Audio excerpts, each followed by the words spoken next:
kepadamu, sentiasa merinduimu, yakin percayakan maksudmu, tiada keraguannya. Seluruh makhluk merasa syahdu, wahai wajahmu yang bercahaya, kasih dan cinta kepadamu, sentiasa merinduimu, yakin percayakan maksudmu, tiada keraguannya.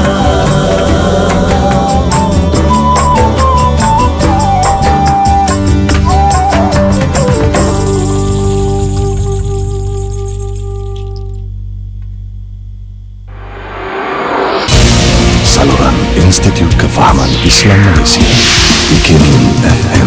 Pilihan utama anda. Bismillahirrahmanirrahim. إذا الشمس كورت وإذا النجوم انكدرت وإذا الجبال سيرت وإذا العشار عطلت وإذا الوحوش حشرت وإذا البحار سجرت وإذا النفوس زوجت وإذا الموءودة سئلت بأي ذنب قتلت وإذا الصحف نشرت وإذا السماء كشطت وإذا الجحيم سعرت وإذا الجنة أزلفت علمت نفس ما أحضرت فلا أقسم بالخنس الجوار الكنس والليل إذا عسعس والصبح إذا تنفس إنه لقول رسول كريم ذي قوة عند ذي العرش مكين مطاع ثم أمين وما صاحبكم بمجنون ولقد رآه بالأفق المبين وما هو على الغيب بضنين وما هو بقول شيطان رجيم فأين تذهبون إن هو إلا ذكر للعالمين لمن شاء منكم أن يستقيم وما تشاءون إلا أن يشاء الله رب العالمين.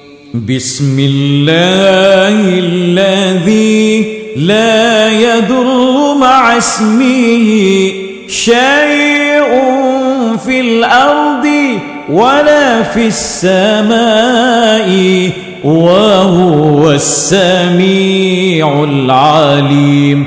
بسم الله الذي لا يضر مع اسمه شيء في الأرض ولا في السماء وهو السميع العليم.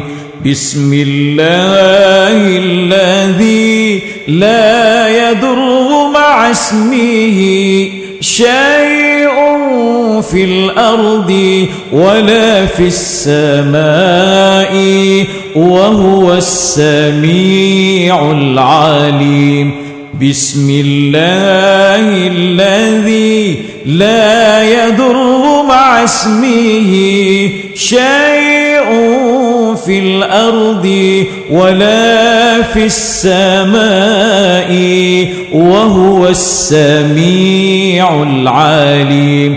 بسم الله الذي لا يضر مع اسمه شيء في الأرض ولا في السماء وهو السميع العليم.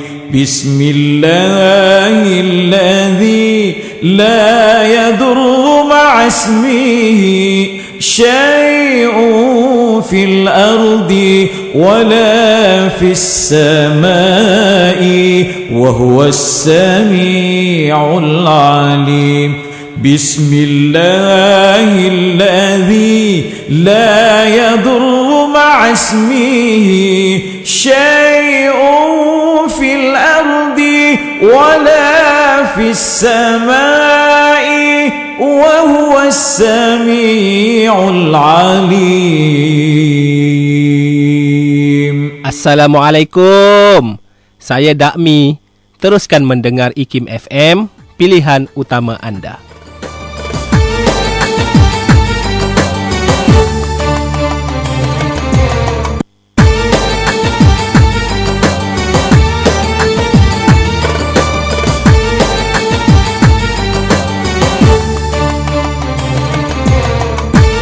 Terus dengarkan IKIM FM, pilihan utama anda. Tak kira di mana anda berada, terima kasih atas kesetiaan anda. Melangkah jam kedua destinasi edisi Jumaat Saidul Ayam hari ini. Alhamdulillah, masih lagi bertemankan saya Nurhayati Paradi. Buat anda sedang memandu saat ini, berhati-hati di jalan raya, terutama sekali yang mungkin berada di sekitar Putrajaya, kerana dimaklumkan ada kemalangan di kilometer 24.4 arah selatan dari Putrajaya ke KLIA. Jadi berhati-hati memandu. Pastikan anda bukanlah sebagai penonton yang suka mengambil gambar dan menyebar-nyebarkan gambar-gambar yang tidak sepatutnya, dan pastikan juga kita sebagai pengguna jalan raya yang bertanggungjawab untuk melancarkan lagi perjalanan sahabat-sahabat pengguna jalan raya yang lain, insya-Allah. Dan waktu ini bakal kita kongsikan sekejap saja lagi menerusi prihatin, kita nak kongsikan berkenaan dengan persidangan antarabangsa pengurusan fasiliti masjid. Menarik tu, apa yang dimaksudkan dengan fasiliti masjid dan bagaimana insya-Allah persidangan ini akan dilakukan. Jadi kita akan bersama dengan tetamu kita sekejap saja lagi menerusi prihatin, dan saat ini jom sambil-sambil memandu, sambil-sambil beristirahat, sambil-sambil itu kita berhibur seketika bersama dengan hiburan jiwa, hiburan-hiburan mendidik jiwa seterusnya di IKIM FM Ideal saat ini dengan lagunya Cuba di destinasi IKIM FM, pilihan utama petang anda.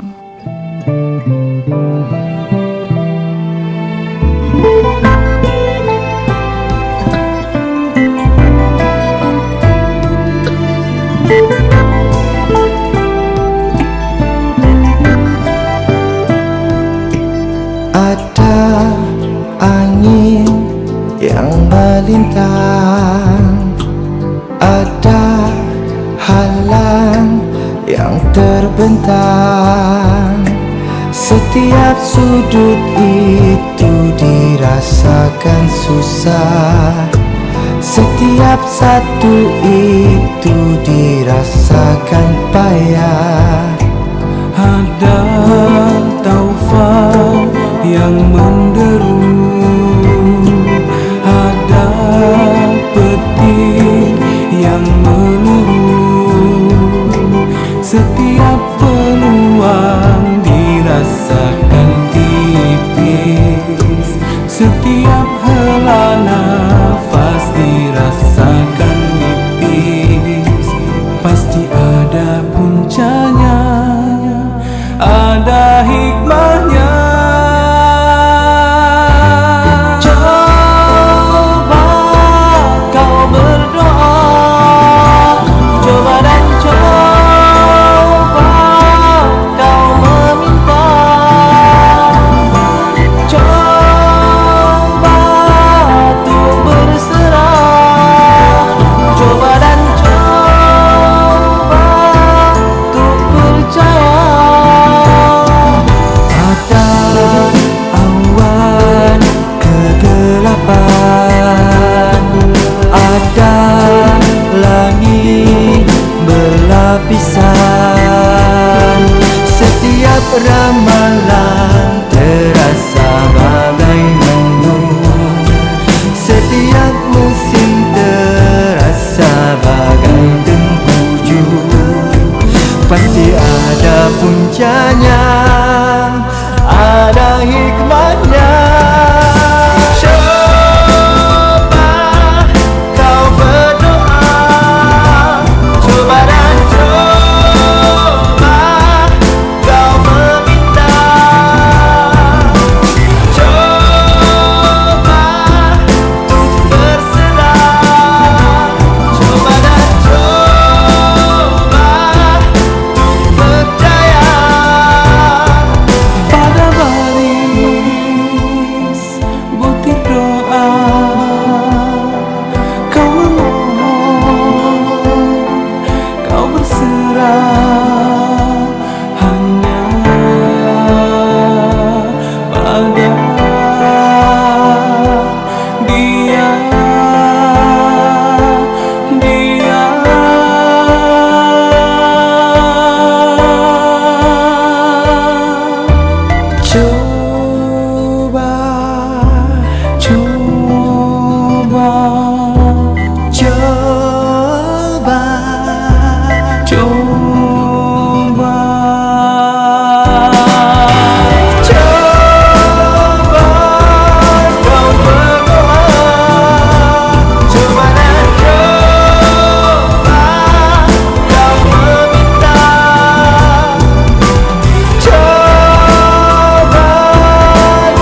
Setelah anda tiada, hartanah, pelaburan, akaun bank, unit amanah dan juga pelaburan anda di ASNB akan dibekukan. Ia akan mengambil masa untuk yang tersayang menuntutnya. Namun, dengan perkhidmatan hibah amanah dan pengisytiharan amanah ASNB, kami boleh membantu mengagihkan pelaburan ASNB anda kepada yang tersayang dalam 21 hari. Daftar di pejabat ASNB, tertakluk pada terma dan syarat. Layari asnb.com.my. Ilham, susu yang diperkaya dengan badam, kurma, kismis, ginkgo biloba dan maka membantu pembesaran dan keseimbangan rohani dan jasmani anak-anak. Berhijrahlah kepada susu Ilham sekarang. Ilham, keluaran Muslim dan mendapat pensijilan halal JAKIM. Boleh didapati di Pasar Raya Aeon Bake dan Maiden dan 600 ejen sah di Malaysia. Hubungi 016232 0050 atau 016232 0500. Layari www.ilhamforyou.com. Ilham, daripada kasih sayang ibunda.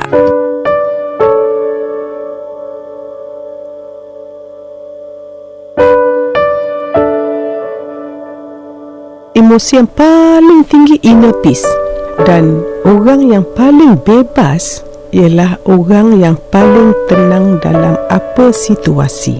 Jadi 3 benda kita nak dalam dunia: kebebasan, ketenangan dan kebahagiaan. Macam mana nak dapat dia? Beri pada orang. Tapi kita nak tenang tapi kita tidak menenangkan orang.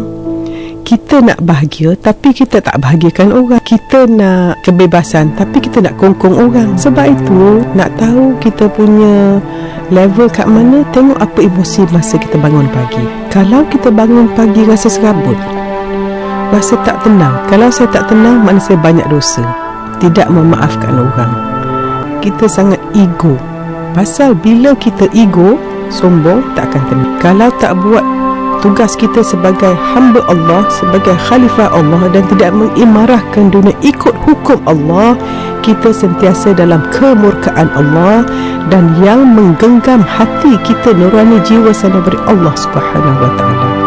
Tidak ada benda berlaku di luar, ada rumah besar, kereta besar, pangkat, anak ramai, suami apa semua, tidak ada benda di luar boleh menentukan dalaman kita. Sebab hati kita dalam genggaman Allah. Allah yang menggenggam langit seluruhnya, itulah yang memegang jiwa kita. Sebab itu, kalau kita tidak tenang, kita audit diri kita. Orang tenang sentiasa menang. Orang takut takkan tenang. Orang dengki takkan tenang. Orang marah takkan tenang. Orang dendam takkan tenang. Orang tamak takkan tenang. Siapa yang tak tenang, berarti dia banyak emosi negatif.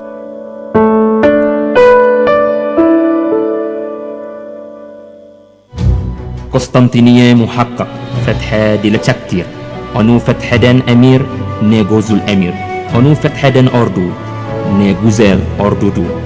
Rasulullah SAW bersabda, akan dibuka kota Konstantinopel itu, maka sebaik-baik pemimpin itulah pemimpinnya, dan sebaik-baik tentera itulah tenteranya.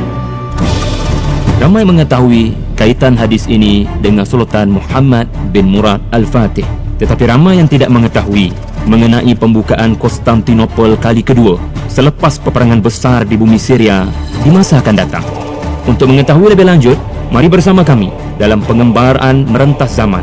Bersama saya, Syahri Abdul Rahman, dalam Kembara Ibrah Konstantinopel Back to the Future, sempena ulang tahun 562 tahun pembukaan Istanbul pada musim bunga tulip Turki yang sangat indah, 23 Mei hingga 2 Jun 2015. Layari website ini www.raudahmawaddah.com raudahmawaddah.com atau hubungi 012 388 7010 012 388 7010. Assalamualaikum. Waalaikumsalam. Ceria nampak? Ingat lagi wakaf Selangor Muamalat? Ingat, kan dulu kita sama-sama berwakaf di Bank Muamalat. Ada apa? Kalau kamu nak tahu, wakaf Selangor Muamalat kini telah laksanakan pelbagai projek kebajikan hasil daripada kutipan wakaf. Sumbangan mesin dialisis, alat-alat keperluan untuk sekolah, hospital dan juga rawatan percuma melalui klinik bergerak ke desa dan banyak lagi. Oh iya ke? Alhamdulillah, tercapai impian kita. Kali ni aku nak berwakaf secara berterusan melalui arahan tetap. Aku dengar Bank Muamalat tidak kenakan charge untuk transaksi ni. Elok sangatlah tu. Semoga amalan kita diterima Allah. Sumbangan anda amat berharga kepada mereka yang menerimanya. Layari www.muamalat.com.my atau hubungi 1300 888787.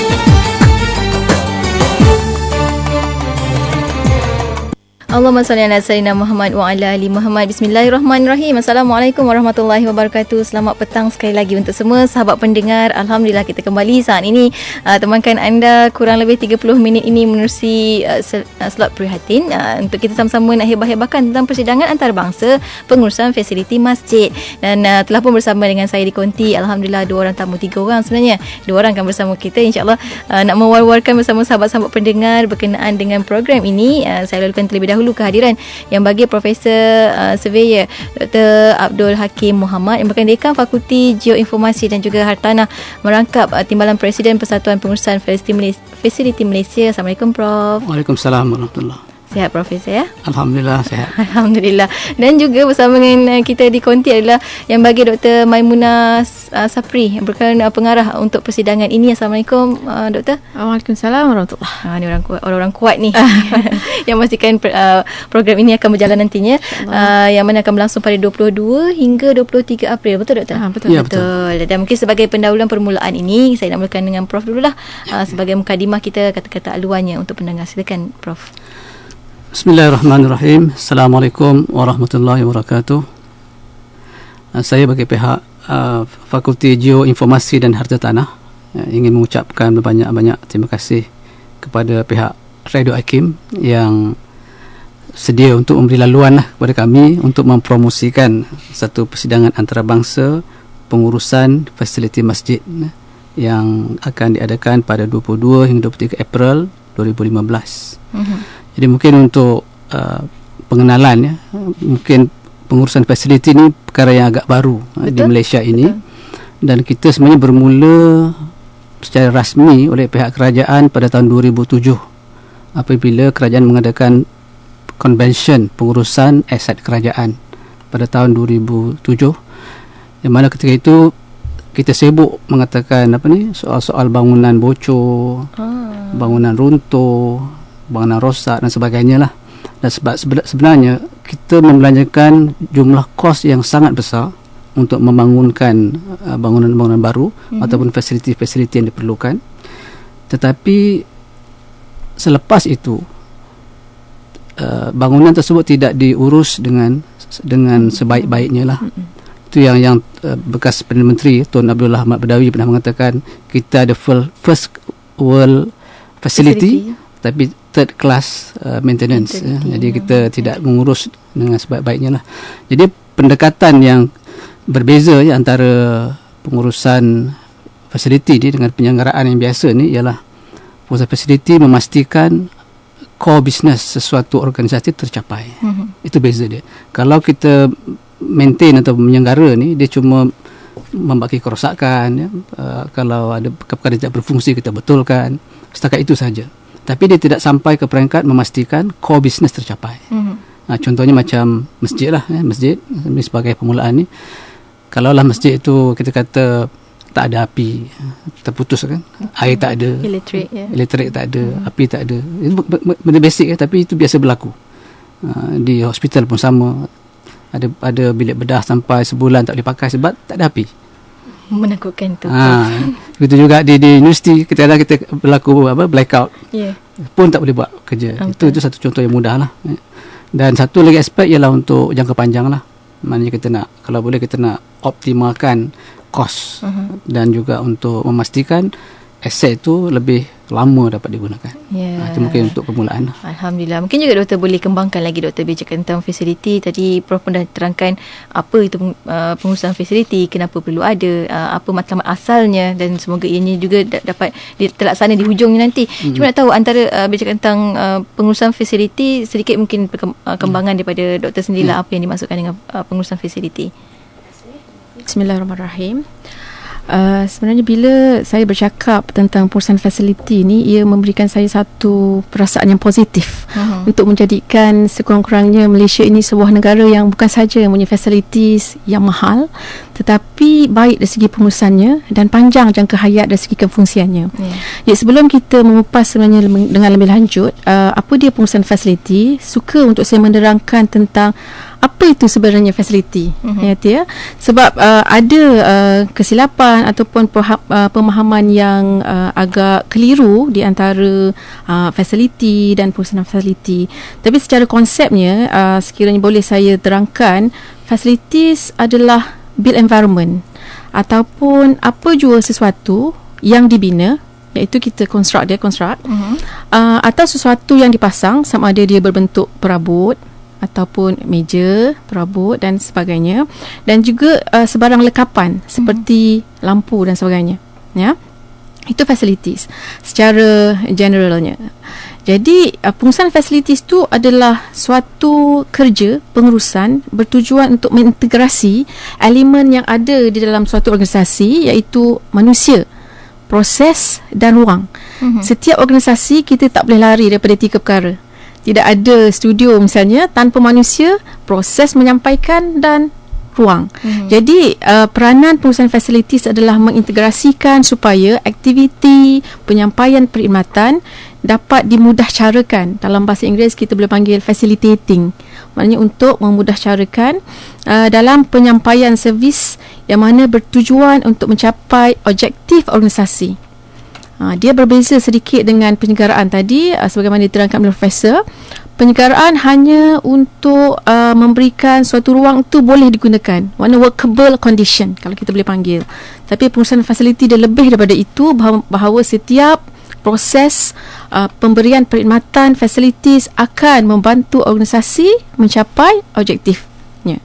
So setakat itu saya rasa dari segi kongsi awalnya yang boleh saya kongsi. Tadi kalau di awal tadi Profesor Hakim mengatakan bahawa kita mulakan dengan masjid. Nak tahu kenapa masjid yang dipilih dan macam mana konsep yang akan diterapkan nanti?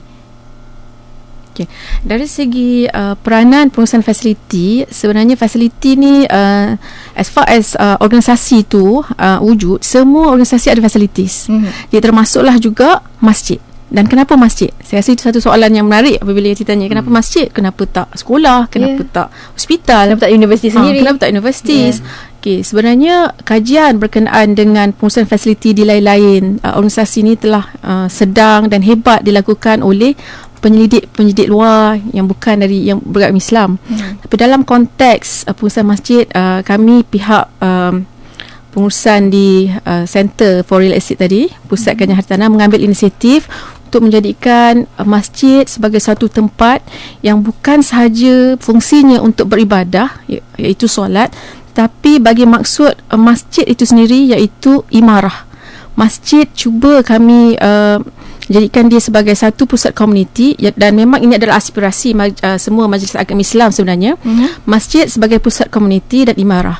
Dan untuk masjid menjadi pusat komuniti, dia perlukan satu bentuk pengurusan yang efisiensi, yang efektif, supaya matlamat penggunaan ruang dari segi cost, effectiveness of cost tadi, cost penyelenggaraan, cost pentadbiran, cost pengurusan, dan outcome kepada pengurusan itu mampu menjadikan masjid bukan sahaja berfungsi sebagai tempat ibadah, tapi mampu memenuhi fungsi-fungsi yang lain. Dan itulah sebenarnya inspirasinya dan titik tolak kenapa kita bermula di masjid. Itu temanya pun pengimarahan masjid melalui pengurusan fasiliti. Betul. Itu tema. Adakah ini yang pertama kali ataupun bagaimana? Ya, ini adalah julung kali dan dilakukan terus ke peringkat antarabangsa. Betul. Tahniah diucapkan. Ini usaha UTM sendiri ke? UTM, betul. Sebenarnya UTM kita bermula dengan awalnya bermula dengan perbincangan antara saya dengan Profesor Hakim bahawa kita perlu melakukan sesuatu, kita perlu contribute kepada sesuatu, kepada masjid. Jadi salah satunya adalah pengurusan fasiliti, dan bertitik tolak itu kita telah buat satu penyelidikan yang ditaja oleh Institut Penilaian Negara yang memberikan geran sebanyak 100,000 lebih untuk membuat penyelidikan tentang masjid ni, pengurusan fasiliti masjid. Jadi bertitik tolak daripada penyelidikan tersebut, kita mengambil inisiatif untuk membuat satu seranta agar dia tidak berakhir di buku penyelidikan atau di syef-syef di perpustakaan, tetapi seranta itu sampai ke seluruh majlis agama Islam negeri dan Malaysia untuk kita sama-sama menjadikan masjid sebagai pusat yang menjadi rujukan bahawa masjid kat Malaysia ni dari segi perusahaan fasilitinya boleh sebenarnya untuk membangunkan ummah dari segi menjadikan masjid sebagai pusat komuniti tadi. Tertarik saya bila kata ada penyelidikan, maknanya ada dapatan juga daripada penyelidikan itu, Profesor. Mungkin juga Profesor mungkin boleh terangkan juga hasil daripada dapatan tu yang mungkin membawa kepada persidangan ini mungkin apa antara permasalahan ataupun keadaan masjid yang sedia ada sekarang ni, sehingga kan kita perlukan perbincangan dan juga memastikan kita nak mantapkan pengurusan fasiliti masjid itu sendiri, Prof. Kalau boleh saya sambung sikit apa yang Dr. Maimunah sebut tadi. Kalau kita lihat banyak masjid-masjid yang dibina sekarang adalah lebih besar. Betul. Lebih besar dan juga mempunyai pelbagai fungsi. Kalau kita lihat masjid negara umpamanya, begitu banyak fungsi di dalamnya. Juga masjid-masjid yang besar di bandar-bandar besar di Malaysia ini. Jadi kalaulah fasiliti-fasiliti ini tidak diurus dengan baik, maka kita tak akan dapat mencapai objektif yang kita maksudkan. Saya nak bagi contoh yang paling mudah ya. Kalau kita selalu travel ni, saya selalu travel Johor Bahru ke Kuala Lumpur ni. Kalau kita singgah masjid, kita akan pilih masjid tertentu. Dah ada target nak berhenti kat masjid mana Prof. Pertama kita tengok parking dia okey tak. Kadang nak masuk pun susah. Contoh kita nak masuk susah. Kemudian bila parking tu dengan masjid macam katalah dia punya persekitaran macam tak selamat katakan. Kita mesti macam tak tenang lah nak beribadah. Kan nak tinggal kereta kan. Lepas tu kalau katakan bawa keluarga kan. Jadi orang perempuan cari kat mana tempat wuduk. Itu benda-benda kecil. Betul. Tapi kalau tidak diurus macam tidak dikatakan tempat letak kereta tu tak ada garisan-garisan untuk kereta, kemudian tak ada signage, papan-papan tanda ke mana nak pergi. Betul. Kalau masjid yang besar itu menjadi satu masalah sebenarnya. Betul. Mau pusing 3 kali baru jumpa tempat ruang muslimat. Ya betul. Dan kalau hari Jumaat macam hari ni, banyak masjid sebenarnya akan menjadi sesak. Macam dah tak boleh kontrol lah. Sebab memang tak ada peraturan yang dibuat. Sedangkan kalau kita rancang dengan baik, mungkin dia boleh buat sesuatu. Betul. Masjid di bandar umpamanya, sebenarnya kalau difikirkan, kita boleh dapat pendapatan sebenarnya. Orang kalau nak sembahyang free 15 minit. Tapi kalau sampai setengah jam dia tinggal dia pergi kerja, kita charge lah sikit. Contoh macam tu. Terutama yalah ambil kesempatan kan. Jadi ini benda-benda biasa yang saya rasa kita boleh laksanakan. Dan juga banyak juga masjid-masjid yang kita kata keadaan tandas masih lagi belum sempurna lah. Saya percaya banyak masjid yang dah baik sekarang ni. Betul. Yang dah jauh banding masa dulu lah, dah jauh lebih baik. Tapi masih ada lagi yang juga tidak dibersihkan dengan sempurna. Tempat wuduk dia pun tak sempurna bersih. Jadi kalau kita nak ambil wuduk pun macam tak selesa lah. Gitu. Jadi masuk dalam pula kapet dia berdebu contoh dia. Itu belum baunya yang pelik. Jadi benda-benda macam ni lah, benda-benda yang ini basic yang biasa kita hadapi lah. Dan saya percaya sebenarnya ramai AJK masjid, surau semua menjalankan tanggungjawab mereka. Saya percaya cumanya mungkin ada kekangan tertentu, itu mungkin akan dipersidangkan bakal dikupas juga untuk dicarikan solusi yang terbaik juga untuk perkara-perkara tersebut. Jadi kita akan bentangkan, kita nak cungkir banyak lagi sebenarnya berkaitan dengan persidangan antarabangsa pengurusan fasiliti masjid ini. Kita akan rehat seketika, Profesor dan juga Doktor. Kita akan kembali selepas ini. Jangan ke mana-mana, teruskan bersama kami di KIM FM, pilihan utama anda menerusi prihatin. Bestnya pendaftaran dah dibuka. Apa yang seronok sangat tu? Bos, ni program bersempena Minggu Setiausaha anjuran Pusat Perundingan dan Latihan IKIM PPLI, Bengkel Kembara Inspirasi Teknologi dikuasai. PPLI? Dah 2 tahun berturut-turut awak pergi. Tahun ni nak pergi dengan PPLI juga ke? Mestilah bos. Pengisian kali ni berkaitan dengan teknologi ICT pula bos. Diadakan di Johor Bahru dan siap ada sesi ke Kota Singa lagi tu. Baguslah kalau macam tu. Saya tengok kamu pun dah banyak berubah sejak menghadiri program-program Setiausaha PPLI yang lalu. Alhamdulillah. Betul ke ni bos? Terima kasih bos. Nanti saya downloadkan brosurnya di www.ikim.gov.my untuk semakkan bos ya. Syukran jazilan bos. Bengkel bersempena Minggu Setiausaha Kembara Inspirasi Teknologi dikuasai 24 hingga 26 April 2015 di Thistle Hotel Johor Bahru. Untuk pendaftaran hubungi 03 6204 6325 atau SMS ke 016 279 6410. Chocolagen dengan gabungan coklat dan collagen marine berbuntu tinggi adalah satu lagi coklat berfungsi dari pengeluar coklat minda. Ianya kaya dengan antioksidan, sangat berfaedah untuk kesihatan kulit serta mengurangkan kedutan untuk anda kelihatan awet muda. Chocolagen dalam bentuk coklat sedia dimakan, ready to eat, tidak perlu bancuan air, sangat sedap rasanya, mudah disimpan atau dibawa ke mana-mana. Dapatkan faedah collagen sambil menikmati coklat sedap dengan cara baru Chocolagen. Hubungi talian 013 250 1010 atau 013-254-1010 atau layari www.coklatminda.com www.coklatminda.com. Sedap, mudah, berkesan. Assalamualaikum, saya Irma Asmi. Anda sekarang sedang mendengar IKIM FM, pilihan utama anda. Semestinya anda sedang mendengarkan IKIM FM, pilihan utama anda. Sudah pun pukul 3.32 minit petang bertemankan saya Nurhayati Paradi dan juga tetamu-tamu di konti. Kita ada di konti ada 2 orang tamu untuk bercerita tentang persidangan antarabangsa pengurusan masjid yang bakal berlangsung pada 22 hingga 23 April. Yang pertama, Profesor Surveyor Dr. Abdul Hakim Muhammad yang merupakan Dekan Fakulti Geoinformasi dan Hartanah Universiti Teknologi Malaysia, merangkap Timbalan Presiden Persatuan Pengurusan Universiti Malaysia, dan juga Dr. Maimunah Sapri yang merupakan pengarah untuk persidangan ini nanti, insya-Allah. Dan tadi kita dah cerita tentang apa keperluan pengurusan fasiliti ini sendiri, bagaimana, kenapa masjid yang dimulakan dan apa antara perkara-perkara yang telah dibangkitkan sebenarnya yang membawa kepada persidangan ini. Mungkin juga kalau kita nak sambung lagi untuk rakan-rakan pendengar juga, kalau nak berinteraksi bersama kami, boleh juga lakukan demikian di Facebook ikim.fm.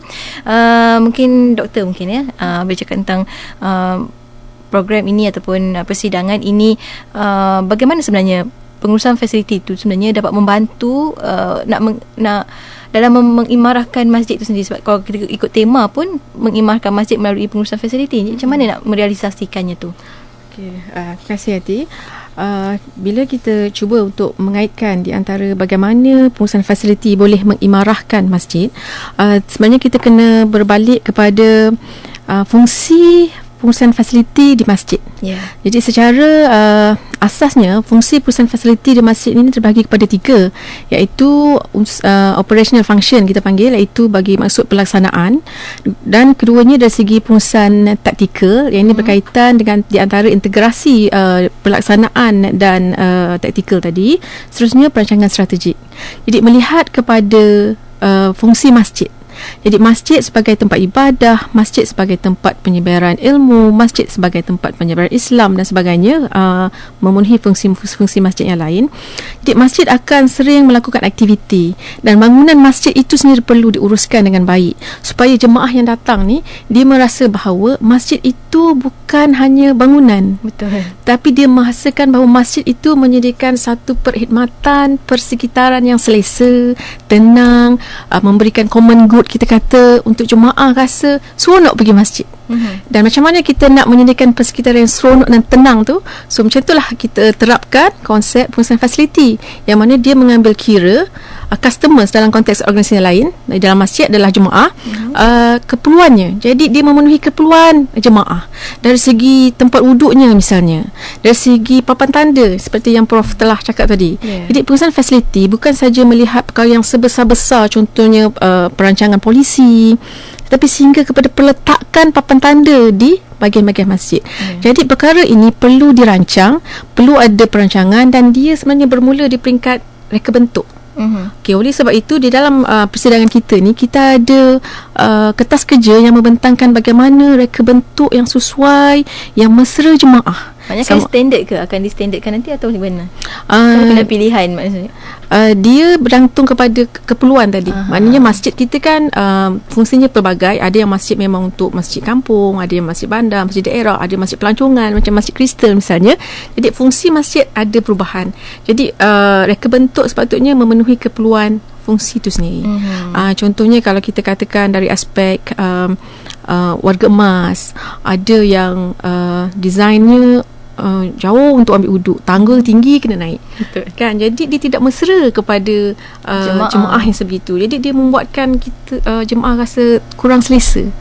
Jadi itulah caranya bagaimana pengurusan fasiliti boleh membantu dari segi perancangan polisi dan penyediaan SOP misalnya, untuk pihak pengurusan masjid menyediakan satu senarai tugas, satu integrasi berkaitan fasilitis jemaah dan ruang di masjid tadi.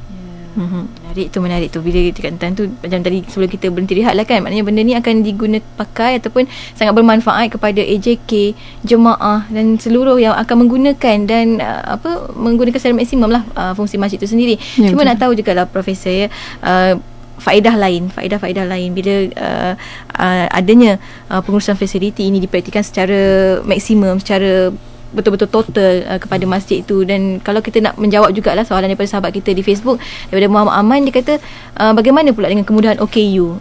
Kadang-kadang dia kata macam lepaskan batu tangga je, asal ada. Macam mana tu, Prof? Saya setuju sebenarnya dengan pendapat siapa tadi? Muhammad Aman. Muhammad Aman tadi. Maknanya di Malaysia ni tak banyaklah masjid yang menyediakan kemudahan untuk orang-orang OKU. Bukan saja di masjid, di mana-mana pun. Kalau kita banding dengan Eropah katakan, kemudahan cukup banyak. Tapi tempat kita ni saya contoh tempat saya sendiri pun, di UTM katakan, kita ada contohnya tandas dibuat tapi di seberang jalan katakan. Dan nak pergi situ tak ada satu laluan untuk OKU sebagai contoh. Jadi ini benda yang saya rasa benda yang biasa berlaku. Jadi sepatutnya disediakan lah. Jadi antara balik pada tadi faedah yang kita boleh dapat daripada sistem pengurusan fasiliti yang baik ni ialah sumber keuangan. Kita sekarang ni banyak bergantung kepada derma orang ramai. Jadi kawasan yang kebetulan di situ ramai orang yang berduit, alhamdulillah lah banyak. Tapi ada mungkin kawasan yang mungkin penduduknya berpendapatan sederhana. Sebenarnya dalam pengurusan fasiliti ni kita ada mencarakan banyak pendekatan. Contohnya tadi kita nak sediakan kemudian OKU, dia kata tak ada duit. Sebenarnya kalau kita buat satu kertas kerja yang baik, kita boleh cari mana-mana syarikat yang berdekatan, korporat yang besar ni kan, mereka ada CSR yang mana itu sebagai contribution terhadap masyarakat. Jadi itu satu pendekatan yang kita rasa kita boleh buat di masjid. Dan jadi tak timbullah masalah tidak ada bajet yang cukup. Tapi kalau kita bergantung kepada derma orang ramai sahaja, sedangkan situ katalah kawasan orang berpendapatan yang agak sederhana rendah, memang sukar terdapat jumlah tadi. Itu satu contoh lah. Maknanya dalam persidangan nanti akan dibentangkan juga lah bagaimana sebenarnya nak mendapatkan dana-dana yang terbaik juga. Maknanya akan ada lah nanti. Akan ada. Satu peluang sangat besar sebenarnya buat AJK mungkin nak membangunkan masjid-masjid dan surau di kawasan tersebut. Dan kita kan nak terus kepada program ni lah, masa kita agak terbatas. Jadi nak beritahu tentang persidangan antarabangsa pengurusan fasiliti masjid ni, apa matlamat asalnya, objektifnya yang ingin dicapai sebenarnya untuk persidangan ini? Okey, Yati, objektif yang pertama sebenarnya tujuan persidangan ini kita adakan ialah yang pertama untuk memberi pendedahan berkaitan bidang pengurusan fasiliti dalam melaksanakan fungsi masjid. Dengan harapannya apabila pihak-pihak yang terlibat, AJK masjid, para profesional juga sebenarnya, pengurus harta, pengurusan fasiliti, apabila datang di dalam persidangan ini, dia dapat mendapat satu input bahawa bagaimana agaknya bidang pengurusan fasiliti boleh dilaksanakan bagi menjalankan fungsi masjid. Yang kedua, kami UTM ini ingin menyebarkan sebenarnya ilmu tentang pengurusan fasiliti ni. Betul. Sebab kami rasakan bahawa sekecil mana atau sebesar apa pun organisasi, dia perlukan input pengurusan fasiliti supaya setiap fasiliti ini dilakukan secara efisien. Jadi moga dengan menyebarkan ilmu, ia akan dapat membantu organisasi berkaitan. Dan yang ketiga sebenarnya untuk meningkatkan kesedaran berhubung dengan bagaimana pengurusan fasiliti mampu mengimarahkan masjid. Sebab kita lihat pengimarahan masjid menjadi satu isu sebenarnya, Prof. Topik kalau kita pergi mana-mana majlis agama Islam pun, macam mana agaknya nak jadikan masjid ni orang suka datang, bukan setakat hari Jumaat. Betul. Bukan juga hanya hari raya, nak sembahyang raya. ataupun bulan Ramadan. Tetapi kalau boleh, ia mestilah setiap masa. Jadi untuk melakukan itu, dia perlukan aktiviti. Dan untuk melaksanakan aktiviti, dia perlu ada satu sistem pengurusan fasiliti yang menyokong, yang memudah cara, yang membolehkan aktiviti itu dijalankan dengan berkesan. Jadi itulah secara ringkasnya objektif seminar kita. Ya, dan apa keperluan tu? Ialah tadi dah nyatakan sedikit, saya rasa orang dah dapat bayangkan dah kepentingannya menghadiri persidangan tersebut, dan nak tahu juga antara siapa speaker dan kertas-kertas yang bakal dibentangkan sepanjang persidangan nanti. Okey, bagi maksud para pembentang, kita ada dua sebenarnya. Pembentang ni kita atur kepada dua konsep mesti Yang pertama, kita cuba mencapaikan ilmu secara ilmiah. Sebab tu kita ada ucap pertama, misalnya penerapan falsafah dan konsep pengurusan fasiliti dalam pengurusan masjid, yang akan disampaikan oleh berbahagia Prof kita sendiri, insya-Allah. Prof InsyaAllah. Confirm Prof. Okay, selain pada tu, kita juga ada seorang academician juga yang akan menerangkan tentang reka bentuk, fungsi reka bentuk, dan bagaimana reka bentuk ini perlu mesra kepada jemaah, yang akan disampaikan juga oleh yang berbahagia Profesor Madya Dr. Sheikh Ahmad Iskandar daripada Institut Iskandar Johor, Iskandar Malaysia. Okey, yang seterusnya kita ada kertas kerja yang berkaitan dengan amalan. Maknanya amalan masjid di Nusantara. Kita bawa Majlis Agama Islam Singapura, yang kita tahu Majlis Agama Islam Singapura ni, Masjid Singapura ni terkenal dengan pengurusannya. Dia dah ada polisi, dia ada prosedur, parking pun ada prosedur dan aktif mereka. Dan dia ada syarat dia begini. Jadi kita panggil dia untuk kita berkongsi pengalaman dia. Agaknya macam mana agaknya orang Singapura ni, walaupun Singapura kecil, tapi masjid ni jauh lebih baik dari segi pengurusannya daripada kita. Selain tu kita juga ada Ustaz Ismail Musari, yang mana dia akan menceritakan bagaimana fungsi masjid di zaman Rasulullah, dan dia akan bawa bagaimana agaknya fungsi masjid itu boleh dibawa ke zaman kita, dan dengan keadaan macam tu bagaimana agaknya perusahaan fasiliti boleh membantu mencapai itu tersebut. Sebenarnya banyak kata-kata kerja lain yang lebih menarik. Ustaz Nik Roskiman sendiri akan mentangkan bagaimana memperkhidmatankan masjid. Masjid. Jadi kena dengar macam mana Ustaz Nik Roskiman tu bagaimana memperkhidmatankan masjid. Jadinya kita nak jadikan masjid ni macam shopping kompleks rasa dia. Orang datang seronok nak datang. Bukan yang beriman je datang. Beriman memang datang masjid kan. Orang yang tak beriman pun rasa seronoknya pergi masjid. Nampak masjid rasa nak singgah. Masjid rasa nak singgah. Itulah antara kertas kerjanya. Jadi untuk keterangan lanjut tentang pembentang, sebenarnya kita boleh refer kepada kita ada kita punya FB website, dan kita juga ada FB sebenarnya. Dan website tu pun dah dilinkkan di Facebook ikin.fm untuk anda melihat dengan lebih lanjut lagi lah berkenaan dengan persidangan ini. Cuma nak tahu, ramai tertanya-tanya ni, hebat sungguh persidangan ini, mahu disertai tapi tahu di mana doktor? Okey, yang pertamanya kita boleh refer kepada websitenya Siti dah yang tidak linkkan dengan website tadi Okey. Selain pada tu kita boleh juga melihat kepada FB. Kita ada FB sebenarnya. FB persidangan, tajuk dia Persidangan Antarabangsa Pengurusan Fasiliti Masjid. Jadi boleh search, buat syariat dan cari tajuk Persidangan Antarabangsa Pengurusan Fasiliti Masjid ICMFM 2015. Jadi boleh berurusan dekat situ. Tempat di mana tempat? Tempat. Okey, tempat sebab kita ni UTM di selatan Tanah Akhir, Johor Bahru. Jadi insya-Allah program persidangan ini juga akan dilaksanakan di M Suite Hotel Johor Bahru, Johor Darul Ta'zim, pada 22 dan 23 April 2015. Itu tarikhnya, tempatnya, lokasinya di mana. Ada yang tanya ni, ada dikenakan sebarang cas bayaran ke bagaimana? Betul. Bayaran setiap persidangan mesti ada bayaran kan, Prof? Jadi kalau saya boleh kongsikan, bayaran sebenarnya kita dah buat reduce dalam kita punya fees ni. Sebelum ni kita agak mahal, tetapi setelah kita mendapat kepastian confirmation daripada NAPREC, which is Institut Penilaian Negara, yang sebagai penaja. Jadi kita boleh kurangkan bayaran fees tu, yang mana untuk kadar biasa bagi seorang adalah RM700. Untuk kadar 3 orang atau lebih datang dalam kumpulan 3 orang atau lebih, kita bagi RM600. Special ni rate untuk ahli jawatan kuasa masjid, mana orang-orang yang memang fungsinya, peranannya, jiwanya dekat masjid, kami beri fee sebanyak RM500 saja.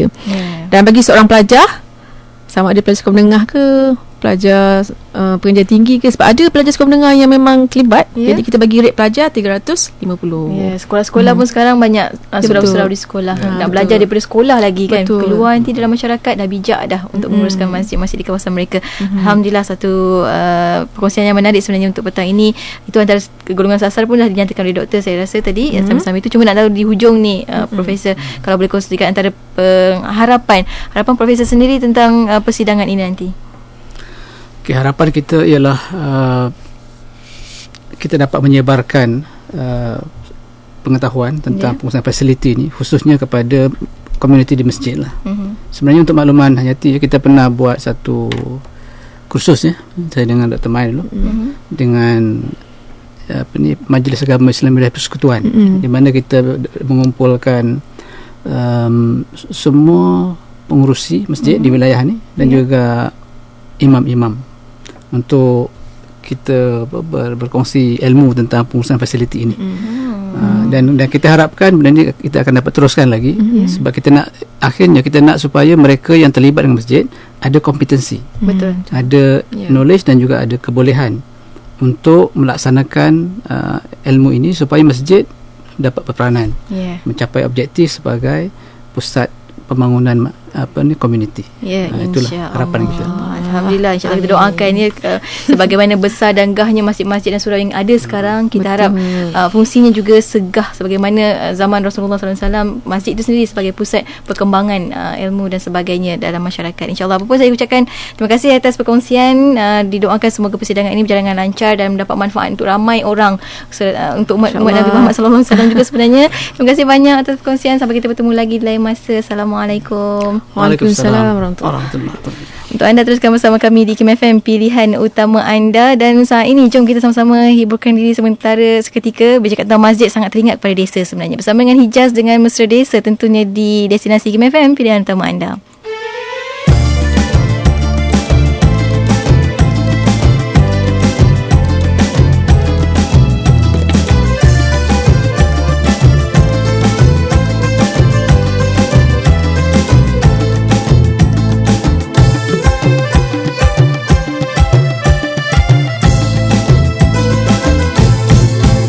Bila terkenangkan desa, rindu selalu melanda pada ayah dan bonda, sanak dan saudara, kampung halaman nun jauh di mata.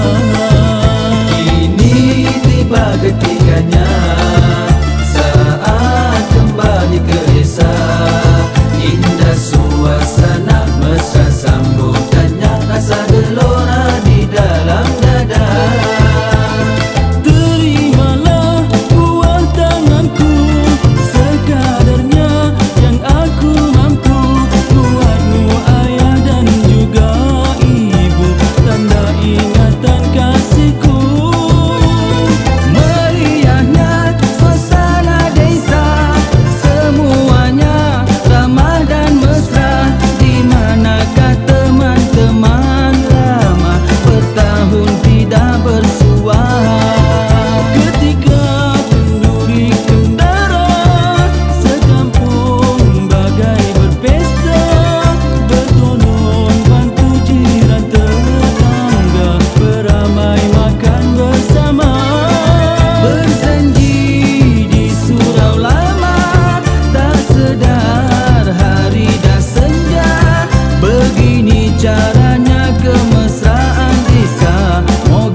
Bila terkenangkan desa, rindu selalu melanda pada ayah dan bonda, sanak dan saudara, kampung halaman nun jauh di mata.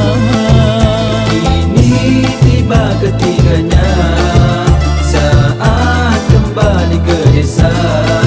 Indah suasana, mesra sambutannya, rasa gelora di dalam dada. Terimalah buah tanganku, sekadarnya yang aku mampu. Buatmu ayah dan juga ibu, tanpa ingatan kasihku. Meriahnya suasana desa, semuanya ramah dan mesra. Di manakah teman-teman lama bertahun tidak bersua? Ketika kenduri kendara, sekampung bagai berpesta, bertolong bantu jiran tetangga, beramai makan bersama.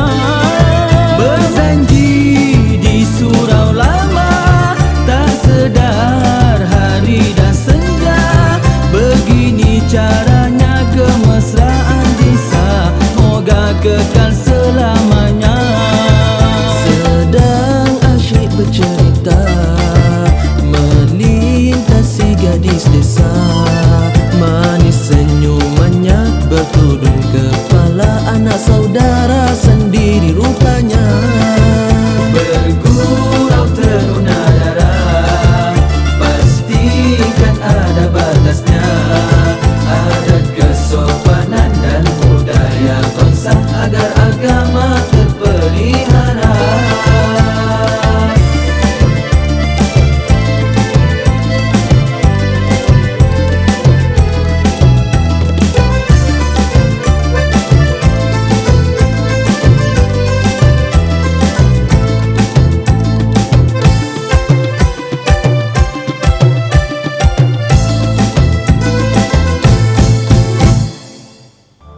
Assalamualaikum, saya Abdul Aziz Ahmed Fredericks. Anda sedang mendengar IKIM FM, pilihan utama anda. Profesor Emeritus Tan Sri Datuk Ahmad Muhammad Ibrahim.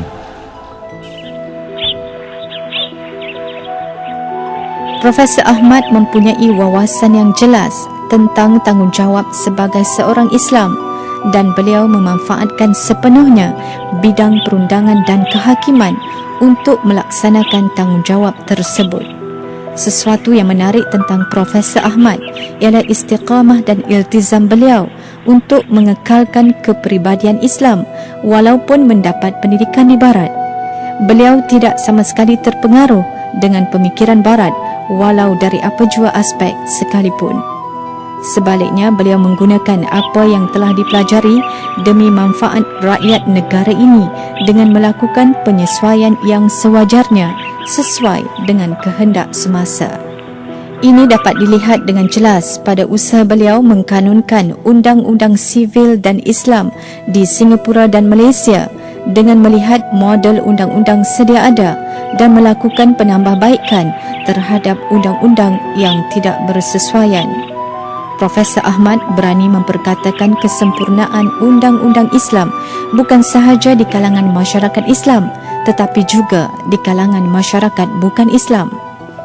Misalnya dalam satu syarahan umum di School of Oriental and African Studies, University London, beliau menegaskan, "I have not surprised, may not now, maybe in the next decade, you all will agree with our Islamic family law." Pada akhir hayatnya, usaha beliau hanya ditumpukan pada peningkatan undang-undang Islam sama ada dari aspek undang-undang maupun juga pentadbirannya. Beliau telah membuat cadangan bagi memperkenalkan Malaysian Common Law, bagi menggalakkan dan memperluas rujukan kepada sumber-sumber perundangan yang lebih luas selain undang-undang Inggeris. Cadangan ini selaras dengan pendekatan Islam yang memerlukan hakim-hakim mencari pendekatan terbaik dalam membuat keputusan bagi perkara yang tidak bertentangan dengan hukum syara'.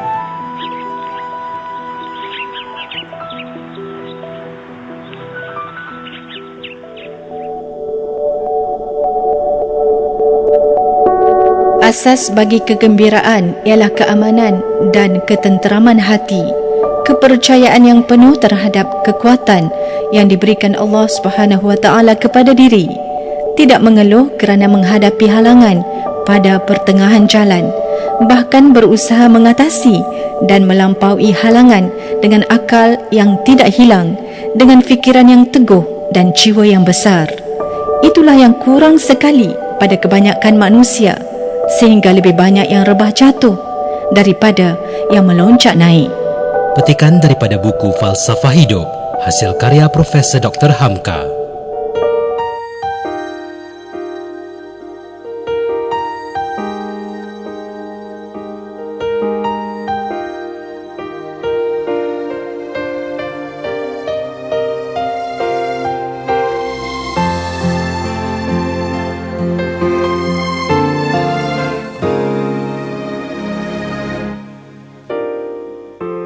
Haruskah aku yang menanti, mengharapkan cintamu, tiap detik berlalu, dalam hati ada Ya Allah, Ya Allah, Ya Allah, Ya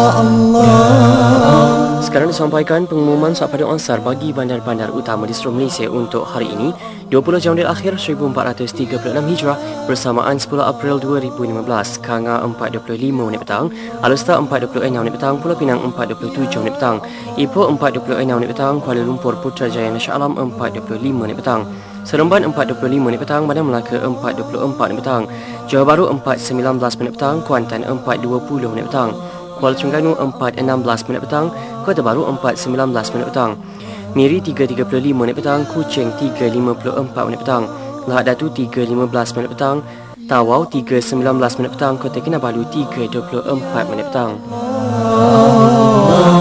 Ya Allah, Ya Allah, Ya Allah. Demikian tadi disampaikan pengumuman pada ansar untuk hari ini 20 Jamadil Akhir 1436 Hijrah bersamaan 10 April 2015. IKIM FM mengajak para pendengar untuk menunaikan salat walau mana sahaja anda berada. Selamat menunaikan salat pada ansar daripada kami di IKIM FM, pilihan utama anda. Ya Allah, Ya Allah.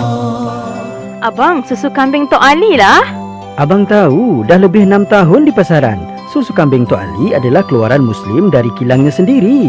Mendapat pengesahan halal JAKIM dan pensijilan mesti dari KKM. Sesuai untuk ibu mengandung dan seisi keluarga. sedap sangat, lemak berkrim, tak hamis. Nenek dan atuk pun suka. Memang jimat berkualiti dan sedap. Ejen susu kambing Tok Ali diperlukan. Hubungi 019-229-3025, 019-229-3025 atau website www.csm2u.com.my. Ingat susu kambing, ingat Tok Ali. Buku Keuangan Islam Pemikiran dan Penilaian Kontemporari terbitan terbaru IKIM merupakan hasil daripada pemikiran dan kajian para ilmuwan dan pakar dalam pelbagai bidang, khususnya syariah, ekonomi dan keuangan. Terdapat 7 bab yang dibincangkan di dalam buku ini, antaranya peranan perbankan Islam dalam memperkasa ekonomi ummah, kepentingan memahami suasana ekonomi semasa dalam penentuan hukum muamalat, dan memanfaatkan bursa saham untuk membina kekuatan ekonomi ummah. Buku ini berharga RM25 dan boleh dibeli secara online dengan melayari e-kiosk